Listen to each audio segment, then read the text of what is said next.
ಕೈಲಾಸ ಪರ್ವತವು ಭಾರತದ ಉತ್ತರದಲ್ಲಿ ಬದ್ರಿನಾಥ್ ಎಂಬ ಪವಿತ್ರ ತೀರ್ಥಯಾತ್ರೆಗಳ ಸಮೀಪದಲ್ಲಿರುವ ಒಂದು ಶಿಖರವಾಗಿದೆ. ಇದು ಹಿಂದೂ ಧರ್ಮದಲ್ಲಿ ಮಹತ್ವಪೂರ್ಣ ಸ್ಥಾನವನ್ನು ಹೊಂದಿದೆ. ಇದನ್ನು ಶಿವನ ದೇವಾಲಯ ಎಂದು ಕೂಡ ಕರೆಯುತ್ತಾರೆ.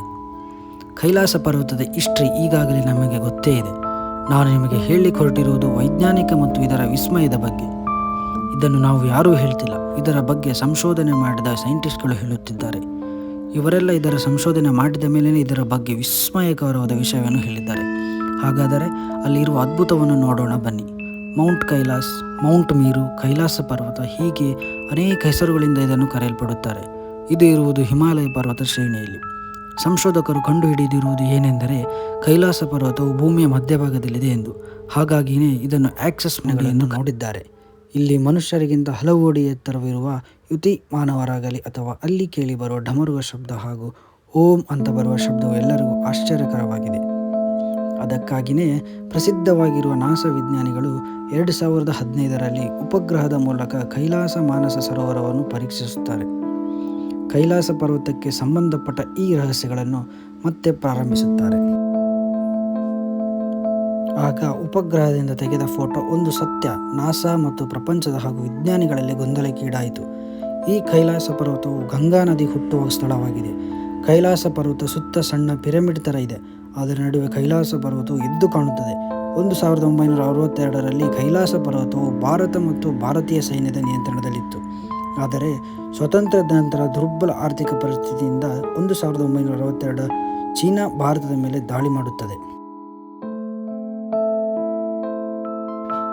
ಇನ್ನು ಕೈಲಾಸ ಪರ್ವತದ ಬಗ್ಗೆ ಹೇಳೋದಾದರೆ ಅಲ್ಲಿ ಶಿವ, ಪಾರ್ವತಿ ಮತ್ತು ಗಣೇಶ ಹಾಗೂ ಸುಬ್ರಹ್ಮಣ್ಯನ ಜೊತೆಗೆ ತನ್ನ ಗಣಗಳ ಜೊತೆಗೆ ವಾಸ ಮಾಡುತ್ತಿದ್ದಾನೆ ಎಂದು ನಮ್ಮ ನಂಬಿಕೆ. ಹಾಗಾಗಿ ಭಾರತೀಯರಿಗೆ ಕೈಲಾಸ ಪರ್ವತ ಎಂದರೆ ಅಪಾರವಾದ ಗೌರವ ಹಾಗೂ ನಂಬಿಕೆ. ಇದು ಭಾರತದಲ್ಲಿ ಅಷ್ಟೇ ಅಲ್ಲ, ಪ್ರಪಂಚದಲ್ಲಿರುವ ಎಲ್ಲ ಶಿವ ಭಕ್ತರಿಗೂ ಶ್ರದ್ಧಾ ಜಾಗವಾಗಿದೆ. ಈ ಪರ್ವತದಲ್ಲಿ ಆಗಾಗ ಶಿವನ ಆಕೃತಿ ಗೋಚರಿಸುತ್ತಿದೆ ಎನ್ನುವುದು ಸಂತರ ನಂಬಿಕೆ. ಹಾಗಾಗಿ ಅನಾದಿ ಕಾಲದಿಂದಲೂ ಇಲ್ಲಿ ಸಾಧರು, ಸಂತರು, ಭಕ್ತಾದಿಗಳು ಭೇಟಿ ಕೊಡುತ್ತಿರುತ್ತಾರೆ. ಇಲ್ಲಿ ಶಿವನ ನೆಲೆ ಇದೆ ಎಂದು ಭಾರತೀಯರ ನಂಬಿಕೆ ಅಲ್ಲ, ಜಗತ್ತಿನಲ್ಲಿರೋ ಎಲ್ಲ ಶಿವ ಭಕ್ತರು ನಂಬುತ್ತಾರೆ. ಅವರ ಪ್ರಕಾರ 21,000 ವರ್ಷಗಳ ಹಿಂದೆ ನೆಲೆಸಿದ್ದ ಎಂದು ಹೇಳುತ್ತಾರೆ. ಇನ್ನು ಜೈನ ಧರ್ಮದಲ್ಲಿ ಕೈಲಾಸ ಪರ್ವತಕ್ಕೆ ಪೂಜ್ಯನೀಯ ಸ್ಥಾನವಿದೆ. ಜೈನರ ಮೊದಲ ತೀರ್ಥಂಕರಾದ ವೃಷಭ ದೇವರು ಮೋಕ್ಷ ಪಡೆದಿದ್ದು ಇದೇ ಕೈಲಾಸ ಪರ್ವತದಲ್ಲಿನೇ. ವಿಲರೇಪ ಎಂಬುವರು ಈ ಕೈಲಾಸ ಪರ್ವತವನ್ನು ತುದಿಗೆ ಹತ್ತಿದ್ರು. ಅವರನ್ನು ಹೊರತುಪಡಿಸಿ ಇನ್ಯಾರೂ ಅದನ್ನು ಹತ್ತಿಲ್ಲ.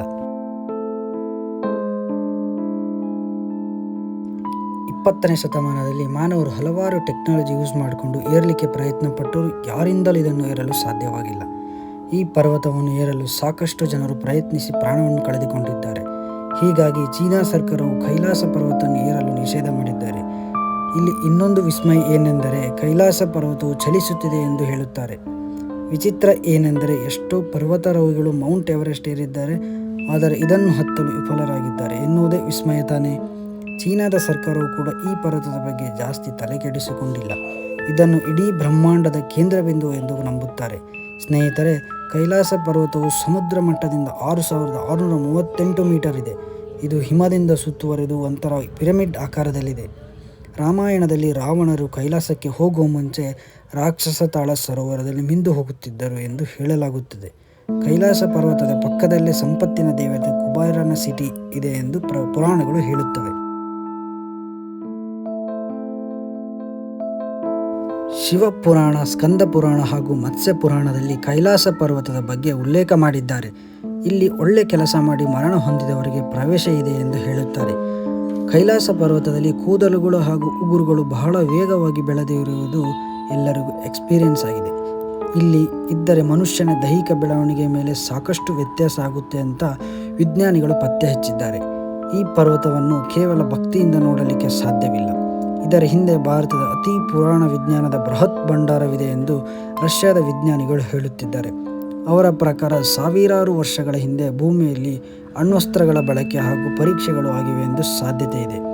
ಇಲ್ಲಿ ಅಣ್ವಸ್ತ್ರಗಳ ತ್ಯಾಜ್ಯಗಳನ್ನು ಇಲ್ಲಿ ನಿಷ್ಕ್ರಿಯಗೊಳಿಸಿರಬಹುದು ಎಂದಿದ್ದಾರೆ.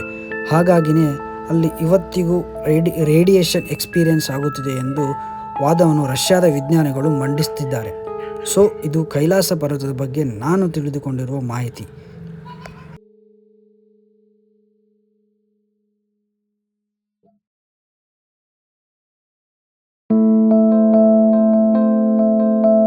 ಸೊ ಗಾಯ್ಸ್, ನಿಮಗೆ ನಮ್ಮ ಚಾನಲ್ ಇಷ್ಟ ಆಗಿದ್ದರೆ ಪ್ಲೀಸ್ ಲೈಕ್ ಮಾಡಿ, ಸಬ್ಸ್ಕ್ರೈಬ್ ಮಾಡಿ ಆ್ಯಂಡ್ ಕಮೆಂಟ್ ಮಾಡಿ. Thank you so much guys.